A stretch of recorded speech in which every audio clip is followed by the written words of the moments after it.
Dans l'actualité également, on l'apprend ce soir, les ossements retrouvés à Mayotte sont bien ceux de Delphine Jubilard. Son époux Cédric avait avoué il y a 2 semaines avoir tué sa femme. Des faits qui remontent à 5 ans et demi. Bonsoir Caroline Baudry. Bonsoir Maël, bonsoir à tous. Des analyses étaient en cours après 2 jours de fouilles à quelques kilomètres de la maison du couple. Oui, dans un champ en lisière d'un bois entre les villages de Mayotte et Villeneuve-sur-Ver, dans le Tarn, précisément là où Cédric Jubilard affirme avoir dissimulé le corps de son épouse. Ces recherches menées jeudi et vendredi par une centaine de gendarmes avaient permis d'exhumer des ossements. Ils ont été analysés au laboratoire de l'Institut de recherche criminelle de la gendarmerie nationale à Pontoise, en région parisienne. Selon une source proche de l'enquête, ces restes humains appartiendraient au bas du corps de l'infirmière assassinée, dont des fragments auraient été éparpillés de manière accidentelle lors de travaux agricoles.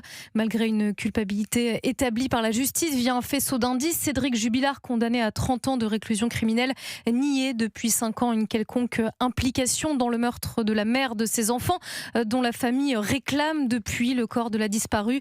Il reconnaît désormais un acte abominable selon les mots de son avocat. L'été dernier, il avait confié à l'une de ses ex-compagnes avoir étranglé son épouse avant de transporter puis de brûler le corps dans un lieu qu'il avait repéré à l'avance. Merci Caroline Baudry pour Europe 1.